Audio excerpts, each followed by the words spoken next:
Hello বন্ধুরা, আমি সম্রাট চলে এলাম আজকে নিউ ব্লগে। আমি বেরিয়েছিলাম চা খেতে, কিন্তু ঝড়ের কারণে আগে ফিরে আসতে হয়।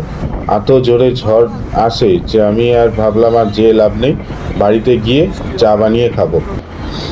বৃষ্টির সন্ধ্যায় তোমরা দেখতেই পাচ্ছ বৃষ্টি নাম্বো নাম্বো করছে আর প্রচণ্ড জোরে ঝড় উঠেছে। তাই রুমে ফিরে চা বানাতে শুরু করে দিলাম। প্রথমে উষ্ণ গরম জলে দুধ পাউডারটাকে ভালো করে গুলে নিতে হবে, আর এটাকে গুলে নেওয়ার পর এটাকে চায়ের মধ্যে দিয়ে দিতে হবে।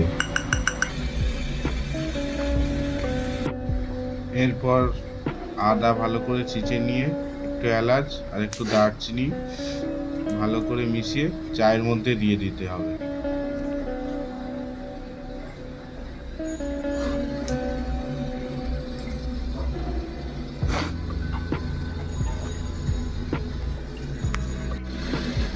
এইবার চা একদম ফুটে এলে ভালো করে লিকার বের করে নিয়ে এইবার ভালো করে নাড়াতে হবে যাতে পুরোটা গলে যায়, এবং ওয়েট করতে হবে কতক্ষণে লিকার বেরোচ্ছে।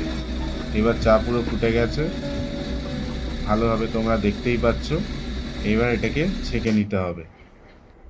হালকা ঠান্ডার আমেজ আর সাথে মশলা চা।